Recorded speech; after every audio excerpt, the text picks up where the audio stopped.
Andrea, welcome to the Visionary Life podcast. I was really lucky to get an introduction to you through a mutual friend, Alexis. So, shout out to her. And, upon diving into your work and what you've created with the Talk Boutique, I knew that your story was one that we needed to share on the Visionary Life podcast. So, thank you for being here today. Thank you, Kelsey. I'm so excited to be here and to talk to your listeners. Awesome. So, first, I'm hoping you can give us an overview of what Talk Boutique is and really why you started it. Yeah, sure. So Talk Boutique. So the way that I like to describe it is, we are a speaker development, speaker representation agency. What does that mean? Well, at the highest level, it means that we're speaker coaches. We work with people who have important ideas they need to get out there in the world, and we also represent speakers. But maybe a better way to say it is to say that we take experts and change makers and we transform them into thought leaders. And we do that by helping them to learn how to become corporate or event storytellers. So, what we're really doing is we're helping these people who are creating massive change in the world. So, think of our scientists, our academics, our technologists, people who are working on the biggest problems that we have in our world. But most of us really don't understand what it is they're doing or don't even know what they're doing. And mostly it's because when they start talking, we all go to sleep, right? Because Yep. I don't understand a word they're saying. And so when they learn how to become storytellers, we, as the recipients of their work, start to understand better. And why that's important is because we need to support them. We need to give them our attention, our funding, our space, our our know-how to make sure that the important work that they're doing continues. And so how I got started in this world was a little bit eclectic. So my background is advertising. I spent almost 25 years working for some of the largest agency brands in the world, working on some of the largest corporate brands in the world. I was a planner, a strategist, and what that meant was I was the underpinning of all of the campaigns. So think about the client problem, the creative solution. Well, there has to be an idea in there, and so the planner goes out and does a whole lot of research in the world to understand basic human needs. And by understanding that, we're able to come up with a way in which to impact people's behaviors and choices. So we would come up with the underpinning, and that would be given off to the creative teams who would come up with the amazing creative that you see in many of the ads you see, whether it be online or on TV or wherever you see them. Mm-hmm. And, I had been doing that for a lot of years and had gotten to a point in my life where I knew I was done. I'm an idealist. And I went into advertising believing that I could influence the creation of sort of positivity with this, incredibly influential medium. Yep. And 25 years in, I realized, I was only ever going to have limited impact there. Mm-hmm. And so I started looking around. I mean, I was turning 50 and I thought, what do I do? I've got another, 30, 40 years to contribute to this world. What can I do? And I came across this incredible volunteer opportunity working with the organizers at TEDx Toronto. Cool. And I love TED Talk. And so I put my hand up and I went, yeah, I want some of that. I want to be a volunteer. And so I got hired as a speaker's coach. Now, at the time, I didn't even know what a speaker's coach was, didn't know it existed. And so I thought, look, I do probably 3 to 5 presentations a day, just, by virtue of the work that I do. I'm sure if somebody gives me a little bit of training, I'll be good. Yeah. So that first year, I ended up working with one of the foremost body language experts in the world, Mark Bowden. I worked with a geneticist who was working on the Human Genome Project to decode the genome worldwide, Brendan Frey. I worked with an architect who was working on connecting the Internet of Things to our walls and our homes and our concrete and doing incredible things with the architecture. That was Rudolph El-Khoury. Yeah. And I was hooked. I was helping these individuals tell people about the impact that they were making on our world. So I came back the next year as a speaker's coach, and then the next year as director of programming, and then the next year as the chair of the event. And what I learned is that this was an incredible medium of working with these experts and change makers. And I started to think maybe there's something more here. Maybe this is the next iteration of my career.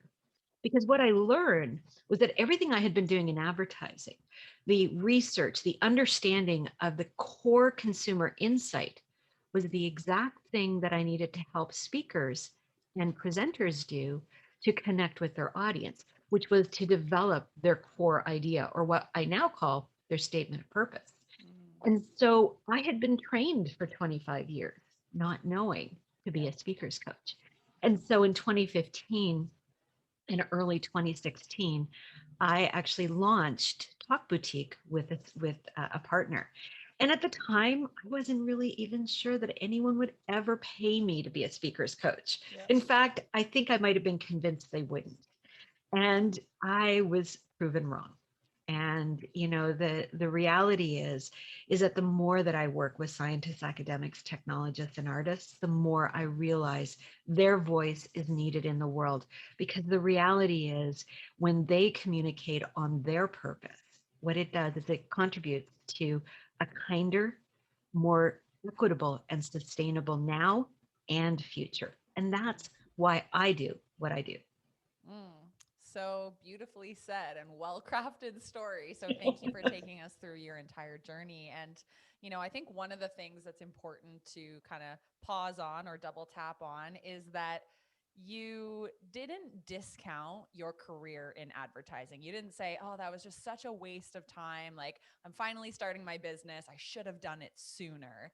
Which I think, even people in my generation, they're beating themselves up that they haven't taken the leap into starting the business or doing the thing that they've been thinking of, or that, they just kind of got an idea that they wanted to take action on.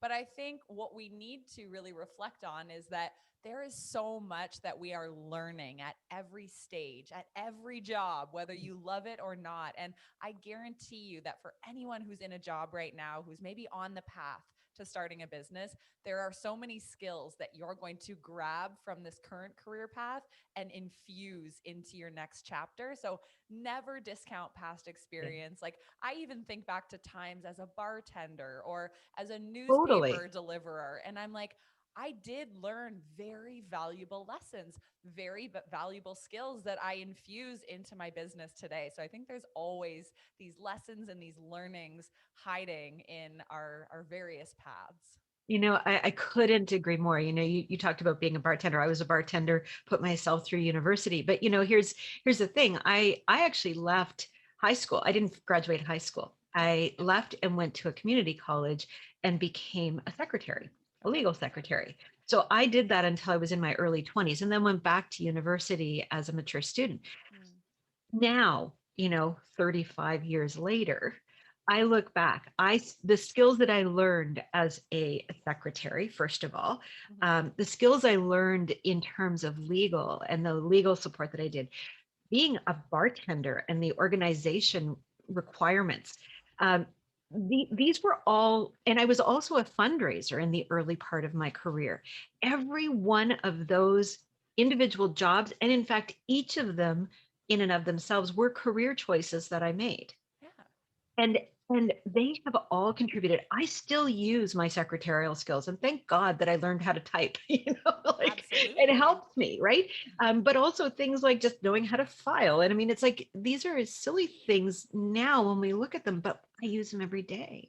Hmm. And being a fundraiser, that actually gave me the underpinning of becoming a marketer. Yeah. I was, like we use different language in those days. We talked about donor bases, not databases. Yep. We talked about, retention, not loyalty. But when I moved into advertising, suddenly once the language connected, I had so much experience that many of my colleagues who were at the same level as me just simply didn't have.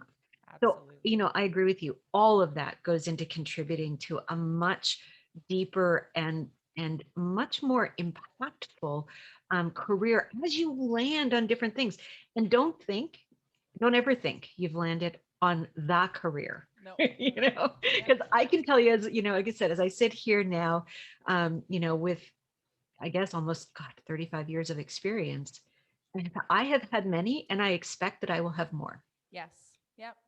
It's like you're never at the end destination. And I think the cool thing is what you are doing right now is literally prepping you for that next step. And I always imagine like the most self-actualized people, they are literally living at this magical spot, which is like the crux of all of their life experience, all of their past career paths, every lesson they've learned, and somehow they've been able to kind of like mash it all up and massage it into one incredible offer that they're now delivering to the world. And they realize that like they are who they are for a reason. And now they've kind of packaged that up into sharing something for others, but that's going to continue to evolve as they continue to evolve. So it's really neat to hear your story and to see where you've landed today.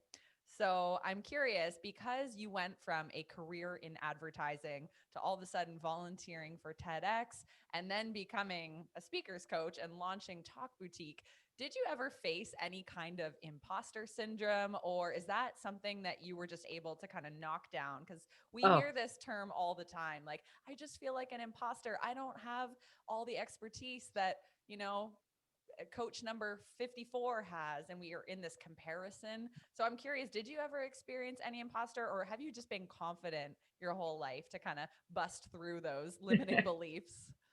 you know what? I have always had imposter syndrome. Especially as somebody who, like I said, I didn't go a traditional route. I don't have, the degrees and the masters and the PhDs. I mean, I work with people who have PhDs now, and I teach them. And Yeah. yet I didn't come from that world. And so imposter syndrome was something I have struggled with. And to be honest, having worked with some of the smartest people in the world, there's very few people who I have ever met who don't struggle with it Yep. on some level. And largely it's because it's about us coming forward as a vulnerable human, Mm. right? And putting ourselves out there, and trusting that others will get what it is we're trying to say. And this is what, I've spent the last year, in COVID, doing a lot of reflecting and thinking on what it is I do. And this concept of thought leadership is something that is really important. And I think when we look at that concept, what thought leaders do, and I think what is different that thought leaders do than the imposters, because I've kind of created this little it's a attention matrix that says, where are you? Where is your communication style? Because when we're talking about imposter syndrome, so first of all, let's just kind of take a step back. Imposter syndrome comes from our ability to communicate what it is we want to say in a way that others can understand, access, and communicate back to us. Mhm. So what happens when we don't believe we can communicate well, right? And so we start to think, oh, they're never going to believe me. Maybe I don't really know what I think I know, because that's what's going on in our head. And so what comes out of our mouth is almost the apology for what we're saying. So we're not a good communicator, right? But what a good communicator does, and this is what I would call a thought leader, is that they use their technical skill. So if you think of like on one axis, the technical knowledge, and the technical knowledge could be in everything from podcasting to, artificial intelligence. It doesn't really Yep. matter, whatever it is your chosen field is. So Mhm. that technical knowledge. And then it's your level of influence, the other axis, how the other axis, the way in which you influence people, how you're able to influence their thinking. So when you don't believe that you can influence people, and when you believe that your level of knowledge is not quite as great as it is, as what it maybe it actually is, that's where you're living down in that lower quadrant, which is the imposter. Mhm. If you're in the upper quadrant on, the high influence but low confidence in your ability as technical knowledge, because let's be clear here, this is communication, not what you actually know.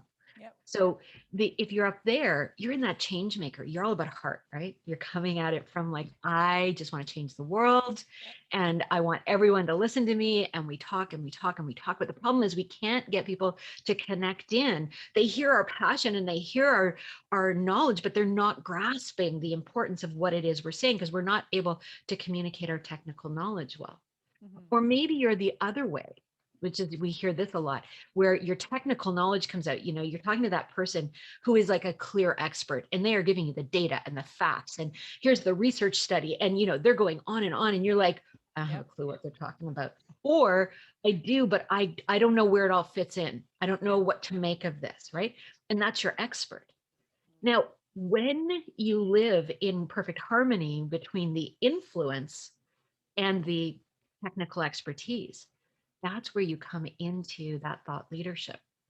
And all that is simply becoming a professional communicator. That's what you're doing, right?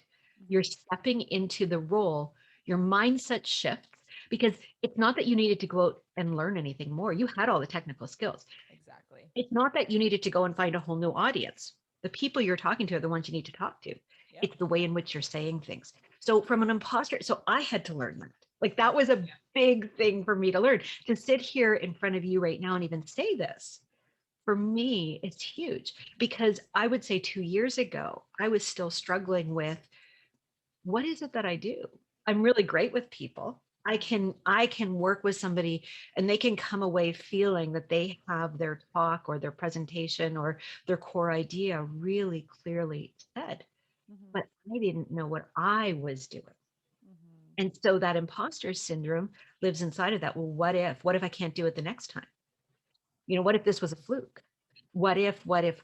And as I started to understand this concept more deeply, I Mhm. was able to step into my own thought leadership. And here's one of the biggest differences, I think, between a thought leader and all of those others is when you are in changemaker, expert, or imposter, you think you need to have the answer. Mhm. When you are in thought leader, you can ask the question. Mm. And it's the question that actually creates more impact than any answer ever will. That's so juicy because a lot of the people who listen to this podcast, they are service providers. So, say they're a nutritionist, for example. They've spent a whole year studying a certain nutrition framework, and then they start a business because they need to make some money off of it. And they're spending all their time basically regurgitating that framework and feeling like an imposter because it's not necessarily their own thought Yeah. leadership around nutrition. And then they get really flustered because they realize that there are people who do know more than them. So oftentimes they're the ones going back to school, thinking they need a master's, thinking they need another course. When I think in reality, what you're saying is they need to look at the framework that they learned and actually put or layer on top their own thought leadership and realize they're never going to be the expert, but they can still have a method or still package up what it is that they're uniquely gifted at in order to serve another human being, knowing that questions are the answer. Like they're not meant to be the expert. So, my question actually out of that would be, how does somebody go from being a regurgitator of knowledge, maybe being a really good doctor or a really good scientist or really good nutritionist, to becoming a thought leader? Yeah. So I think there's something that's really important. So people are experts and people are change makers, right? Like even the ones that regurgitate, like especially, so let's take the example you just gave, that person who spent a year in a nutrition course, Yes. and they aced it. They did Yeah. amazing, They know a right? lot. They learned the frameworks, they learned all of the knowledge, they've got it, right? Mm-hmm. And they can regurgitate that like on cue. Yep. They're an expert. The problem with that is that unless me as the receiver of that information are also an expert, I don't know why any of that is important. Yep. So it's the use of the knowledge, right? So it's taking knowledge and turning it into wisdom. That is sort of the place where we're going. So that person learned a lot of knowledge. And Yes. as they become more experienced at using that knowledge, suddenly the matrix, the framework, the approach, they start using it in a way that nobody else does, because, and this is where it's why every person has the ability to be a thought leader. We each look at things through our own vast array of experience. So, me as a secretary, a fundraiser, bartender, advertising executive, and now speakers coach, I look at the world through my set of lenses, right? And so the way that I see that same information, it will be way different than you would see it because you've got a different set of lenses, right? So I'm going to use it in a different way. I've been trained differently. I've had a different life. And so my way of doing it, my thought leadership is different from yours. I always loved using Malcolm Gladwell as a good example of this. I mean, I love his books. I follow Malcolm Gladwell. I read his stuff. And, I know he has a lot of critics. People say, he just regurgitates everybody else's research. And in fact, he does. But what he does is he takes all this other research and he gives us a new view of it.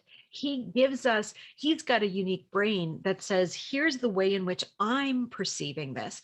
And I'd like you to see it through my lens. He's a thought leader because he's giving us this knowledge, this information, and he's turned it into wisdom that we wouldn't have otherwise, or likely wouldn't have otherwise gotten to. Mm-hmm. Right. And so when we can, and so it's easy to look at someone like a Malcolm Gladwell, who's Yeah. wildly successful, great author, in demand, and we can go, well, that's for him, but not for me. Mm-hmm. Right. And so this is where it's give yourself two things. One, give yourself credit. You know way more than you think you do. Oh, Number yeah. one. Mm-hmm. And number two, continue to invest in yourself, because the more that you can bring to the table, the more that you will create a unique way of looking at things. So when I say invest in yourself, what I mean is invest in the things that you need to get you over that hump, to see yourself different. Sometimes it's personal growth things like, it could be mental health. It could be, these are the ways that we get out of our head and into our body, right? So what are the things that you're investing in that are helping you to see yourself differently? Mm-hmm. you know I over the course of this pandemic, I mean, actually for the past 20 years I've been a student of meditation, Mm-hmm. and but never consistent. It was like, oh, I would do it for maybe a couple of days a week, and I'd come to it when I had time. But over the course of the pandemic, for the last 6 months, I have meditated every day, Wow. and I cannot tell you the difference it makes in objectivity. So when you think of yourself as an imposter, go and meditate. Take 10 minutes, Yeah. close your eyes. That's it. That's all you need to do. And when you go inside, it's amazing at what comes out. Mm. I love that. That's super beautiful. Now, a few things that I want to circle back on because you dropped a lot of wisdom in those few minutes there.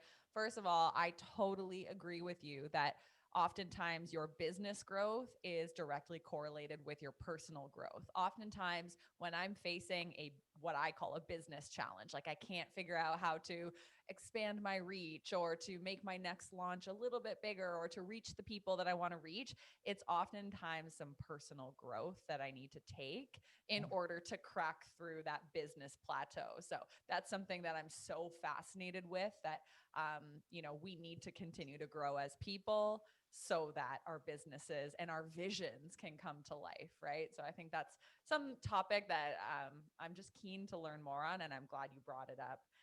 The other thing that I want to share too is you kind of mentioned with Malcolm Gladwell, like people said, isn't he just regurgitating? But I want to ask you, like, hasn't every idea already been spoken before? And really, our job as individuals is to bring our own unique lens to it. And for some people, they may not have any original ideas, but what they do really well is they're like a broker of knowledge, and they're the ones who are constantly listening to podcasts, reading books, going to conferences, and what they do is like smash it all up in a talk. Maybe it's a TED talk that gives the highlight reel of everything they've learned, and that's no less valuable than somebody who has a unique or brand new idea. Do you agree with that, or what are your thoughts? Well, I absolutely agree. And here's the thing.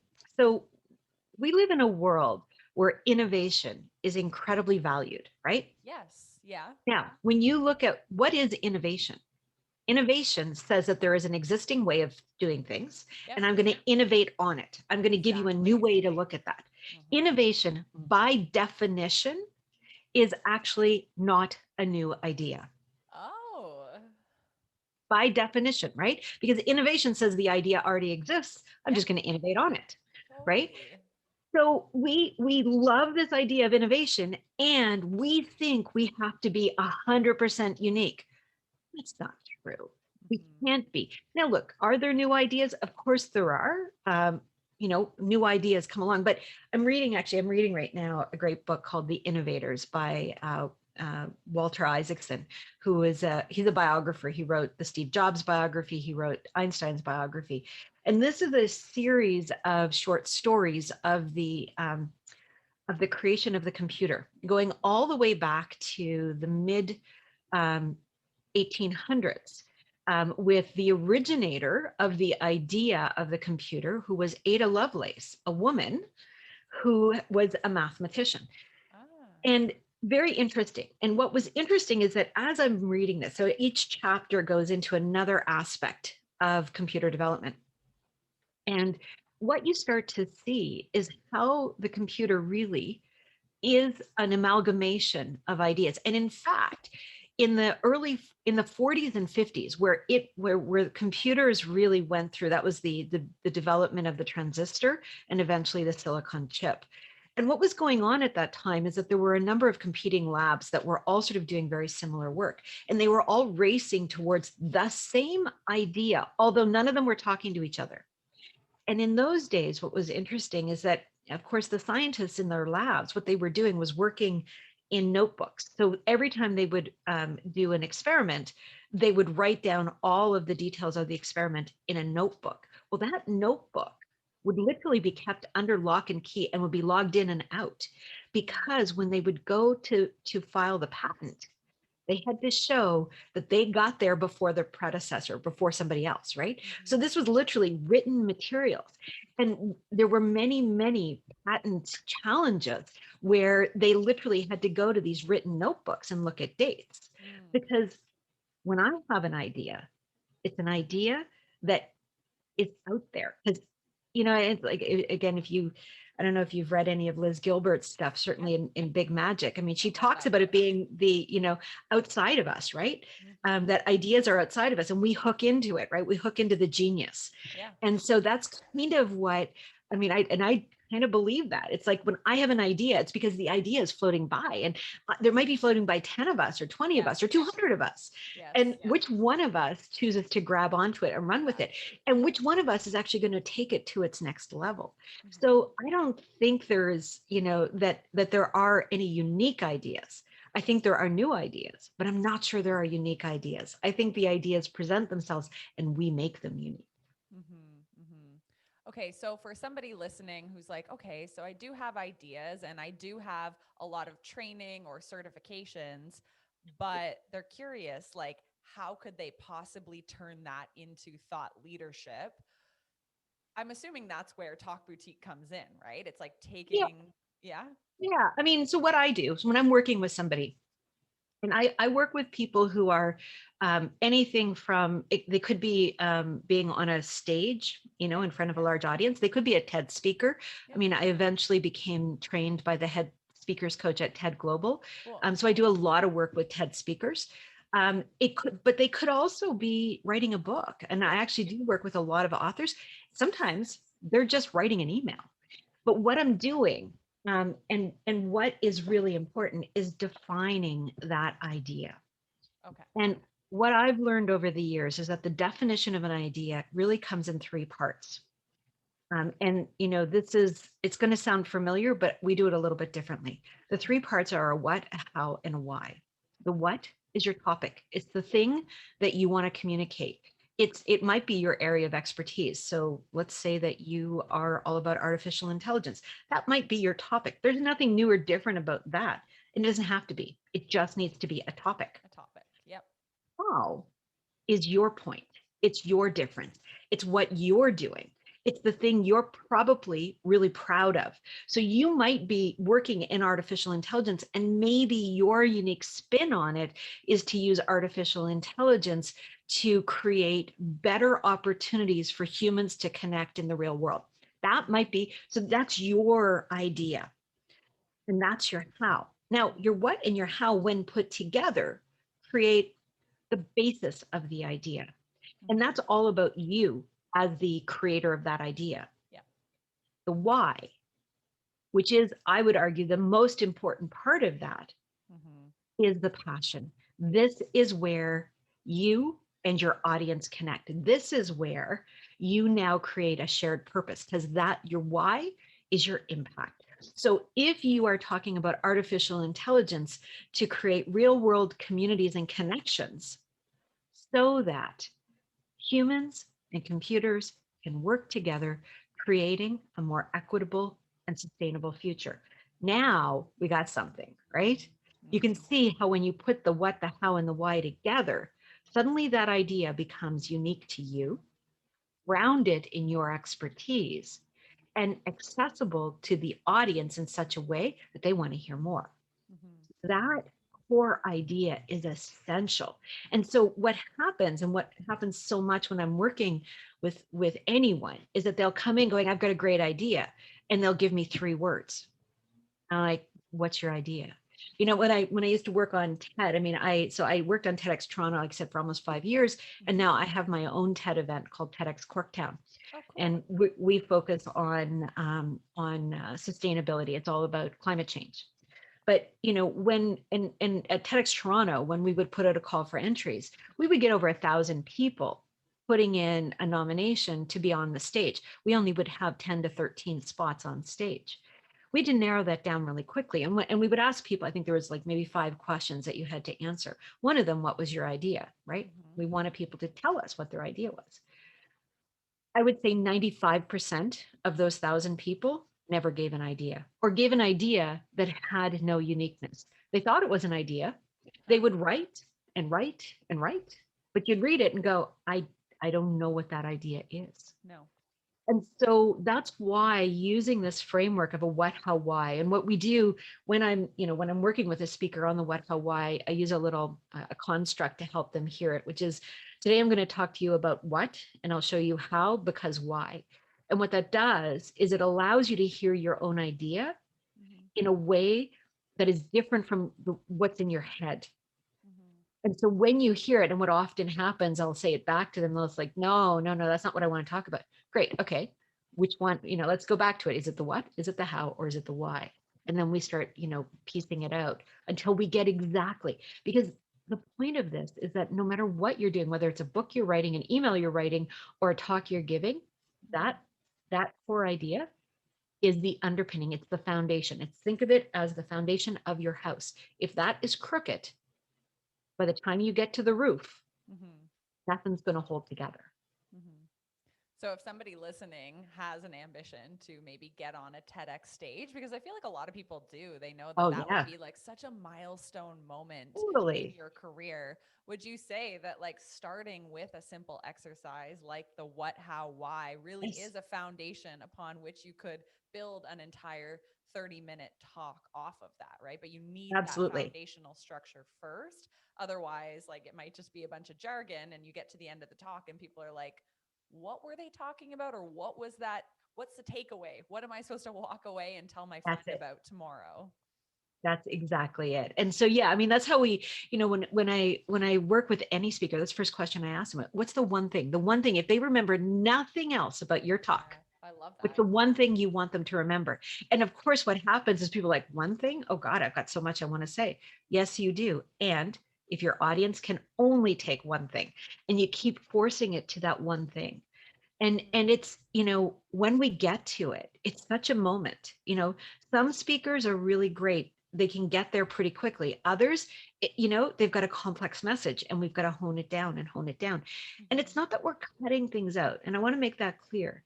It's not that we're cutting things out, it's that we're organizing them in such a way that the audience understands the order of importance, Yeah. And so they, as the speaker, understand the order of importance. And so that when they're in the middle of their talk and they have that moment, because we all have it, Yep. where we go, what was I saying? You can come back to it. Come back to the core idea, right? Yeah.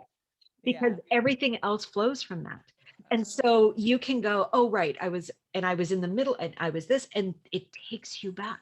But you yeah. have to have that core idea. You have to know what it is before you get on that stage or in front of that audience or start writing that book or that paper or whatever it is you're writing. Hmm. Yeah, it reminds me, I was recently reading a Terry O'Reilly book, and one of the sentences that I scribbled through a million times, it said, he was talking about pitching your idea. And it said, Yeah. pitching is an exercise in clarity. And I thought, oh my God, that's true. But it's also applicable to anything that I do as a business Ooh, owner. Everything is an exercise in clarity. A TED talk is an exercise in clarity, because at the end of the day, you don't want people to feel more confused after they hear your pitch or read through your blog, totally. or like, you want them to be very clear on what action they need to take, or what that memorable concept is that they should go share with their friends, or You know, and so it's not always about more, it's about less, and that's it. communicating that with clarity, right? Well, I often say, like, I didn't know this stuff when I was in advertising, right? I came to it as I was leaving advertising. And once I developed out some of the frameworks that we use now, like, I think to myself, gosh, I wish I had had this. Like, I think of the pitches that we used to do. I was in so many new business pitches. And look, in advertising, pitching business is stressful, usually, a couple of days, maybe a week, maybe 2 weeks if you're lucky, right? And the biggest challenge often is everybody becoming aligned on an idea, and whose job is it to create that idea? Is Mm-hmm. it the strategy team who come up with a key consumer insight? Is it the creative team who take that insight and turn it into some form of a relatable or understandable tagline?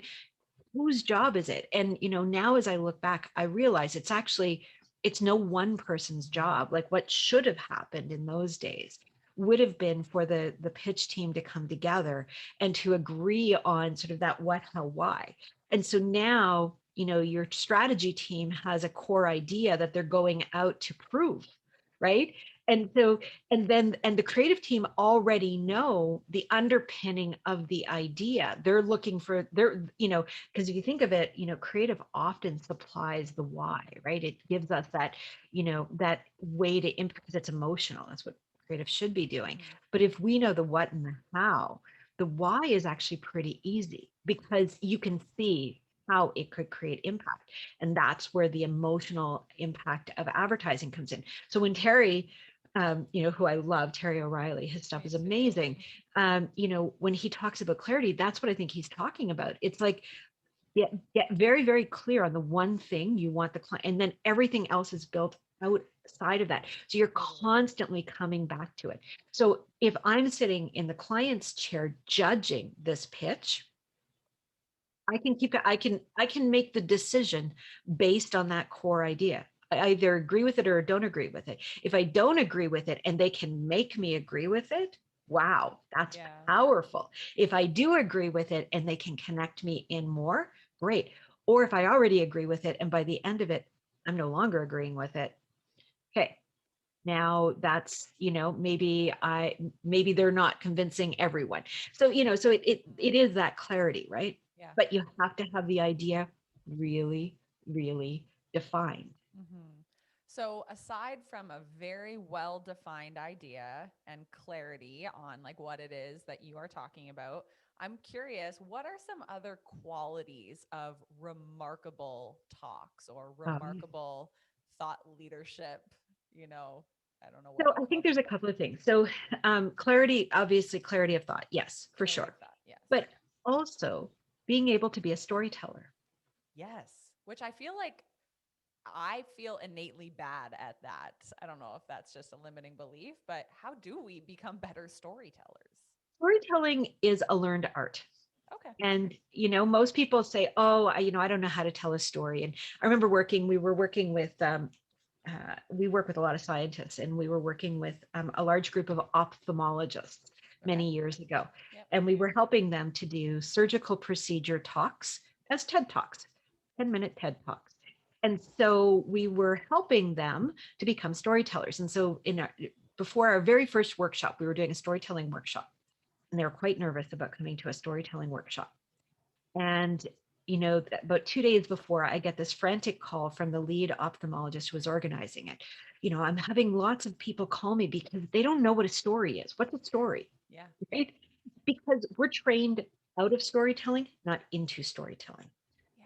Humans innately tell stories, and our brains are hardwired for story. So we connect to story. But the easiest, so one of the things that we did early on, when I started Talk Boutique, and actually it wasn't quite with the ophthalmologist, but it came shortly thereafter, is we developed a really simple storytelling structure. And what it is, it's a 5-part structure, because all stories have 5 things. They all have an environment. The environment is the sense of place. Where is the story taking place? What's happening? You want to bring your listener right into the story. What you really want is for them to be hearing, seeing, smelling, tasting what you were in that moment. And what we're doing, the reason we're doing that is we're engaging the brain, and we're engaging all the sensory aspects of the brain. And I'll come back to why that's important. So, sense of environment. So, what's the environment? Where are you? What are you hearing? What are you seeing? What are you smelling? You want to get that going. No, all stories have characters. Who are the people or the inanimate objects that are going to take on a character role? Characters have names. One of my coaches who works for us at Talk Boutique, I love, he always says, it's not a tree, it's an oak, right? Oh, love that. Okay. Specificity in characters is important. So if we're talking about, a girl and a boy, they have a name. The girl, it's a 12-year-old girl. Her name is Jane. She has long blonde hair. She's really pretty. And the boy is her younger brother. His name is James. And Jane and James, their family loved Jane's name. And now we have a little bit of a backstory on them. We can see them, right? Suddenly they're not just two cutouts of humans. Yep. We have a little bit about them. So the environment, characters. Next is the issue or the opportunity. So this is the reason you're telling this story, right? Here's the thing that was happening. Now, most people start with that. And I'm suggesting you don't start with that because it's the least interesting thing.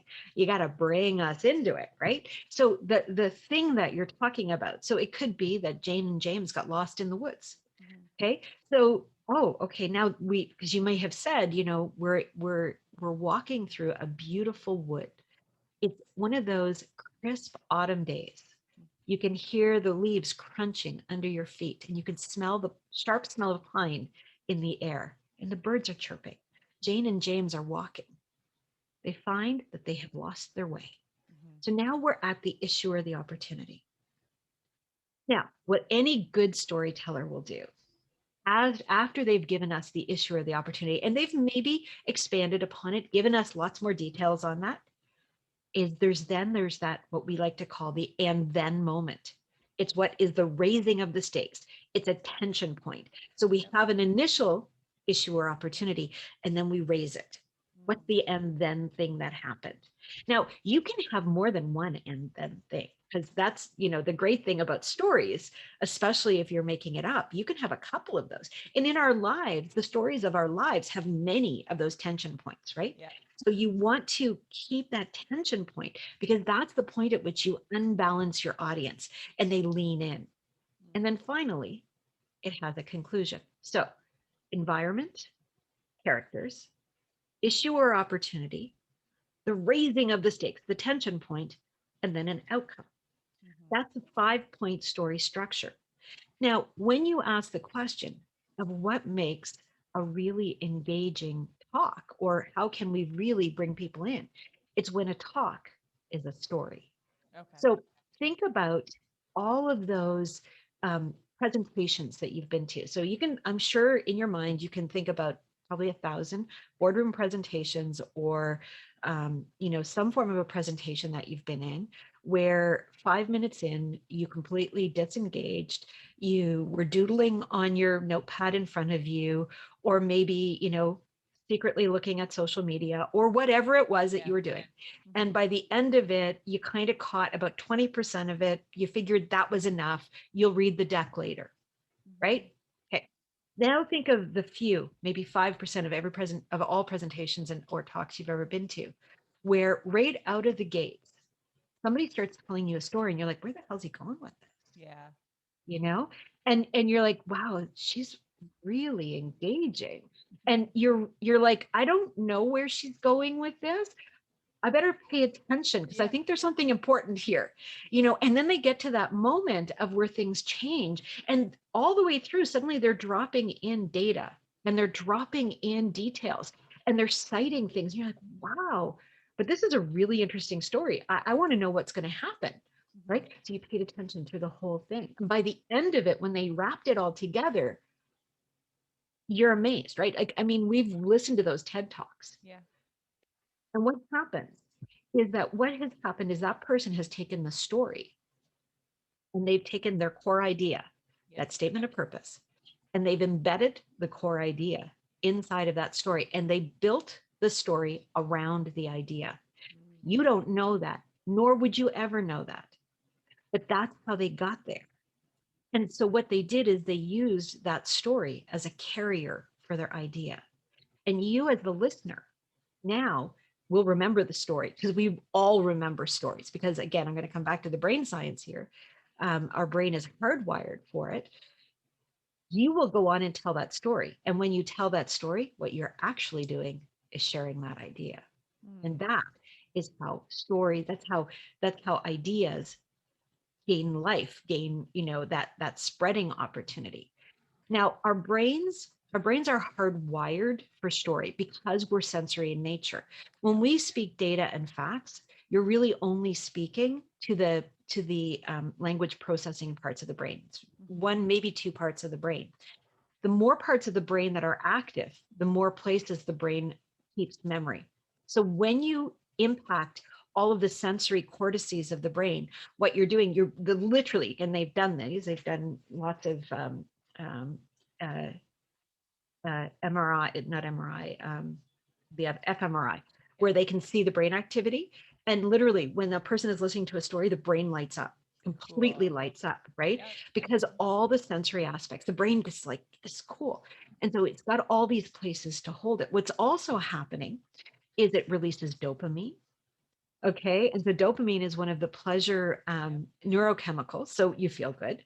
What's also happening is the part of the reason why your brain is lighting up that way, because it's remembering, right? So when I'm telling you a story, even the little story I started off with walking in the woods, Yeah. you probably were remembering a time when you were walking in the woods. Mm. So what's happening is my brain and your brain are mirroring. Mm. The other thing that's happening is because I'm telling you facts and sensory, I'm actually crossing the two hemispheres of the brain. Okay. And so you're getting what's called I can't think of the name of it, but anyways, it's going cross hemispheric. And so all of this creates this real engagement. Mm. And stories happen as I mentioned as a little five-part structure. But Yeah. sometimes stories can just be in using emotional language. And I'll give you an example. So if I talk about the person who, I met this guy and, clearly he was a hard worker Mm-hmm. and I didn't know much about him, but I could tell because, his hands were rough, Yep. right? So you kind of get a sense of who that person is. Yeah. Now, if I say I met this guy, he had rough, leathery hands. You notice how that felt different? Yeah. Mm-hmm. Right? Because now I didn't have to say he was a hard worker. Yeah. We shook hands and his hands were leathery Mm-hmm. right away. You're making up a story about him. I make up a story about him. Every time I say that, I'm imagining a hardworking cowboy who's working, like that's where my mind goes. So we can create a story with a word, Yeah. and the word has emotional overtones. Mm. So, so good. I absolutely love this. And, I think it kind of is giving us that confidence that we can all be storytellers because it is broken down into a framework. And all of those incredible stories that we've watched, whether on YouTube or we've seen people speak, like there is a methodology to it. And I remember, a few years ago, I was traveling around Toronto, just doing some talks on experiential marketing. So how to create experiences for your customers in order to, like get them to be lifetime customers to you. And I used to just like rhyme off facts about experiential marketing. It increases the emotional connection and it accelerates the consumer purchasing journey. And somebody once came up to me and said, Kels, like, we're not learning anything. You're just spitting out facts and bullet points. And they said, what was your first experience with experiential marketing? And I said, well, when I was 12, I was at Sports World in Kitchener and I was running out with my friends at the end of the day. And this really cool group of teenagers standing in this big Pepsi branded tent were like, come on in, guys. And there's music. And I'm like getting all excited. And they're like, that's the story you need to be telling in your presentation. And I was like, whoa. And Yes. the moment I changed my entire presentation, 45 minutes, mostly focused on that Pepsi Taste Challenge experience as a kid and how it converted me from Coke to Pepsi, people were like, they were dialed into that story. And I was like, oh my gosh. And, since then, I feel like I've fallen back into just spitting bullet points because, like I told you, I don't know that I feel like I'm the natural storyteller, but you're reminding me that, this is how humans learn and how we connect. And it is what draws us into another human being when we don't even know them, because storytelling, we can find common ground as you paint this picture of whatever story you're telling. So I Well, love this. We started off with me telling you my story, Yeah. right? Yeah. You didn't find that strange, right? Like you didn't go, oh gosh, that was boring. We didn't need to know that, right? Because we love stories. Yeah. And because it gave, and you can see now, all of what I told you before has given us context for everything that came after. So we've gone back to my career in advertising. We've gone back even further in my career because in this conversation that we're having, I mean, we're talking about me and my experiences, so it's very relevant for me to talk about all of that. But I can go in and pull little threads down that I started with. I talked about spending 25 years, but I didn't have the impact that I wanted to have. I've gone back and said, when I was pitching business, if I had known this then, right? So I'm pulling it through. So our conversation becomes a continuation of the story and not a series of questions. Because what's really, really impactful and what we're doing is we're building a story together. Oh, so cool. So I'm assuming there are a lot of people listening saying like, well, I need some help doing this.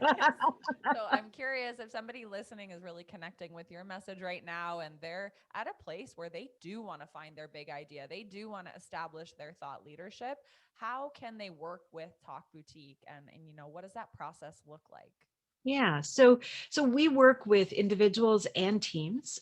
You can, send an email to me, Andrea at talkboutique.com, and we can assess what it is you need. So if it's individual coaching, there's myself, and I have a team of coaches I've trained all of them. And we help you. If you want, like if you get a TED Talk coming up, you should give us a call because we can help. That's we do work with a lot of people who are in the TED, who are sort of moving in the TEDx world.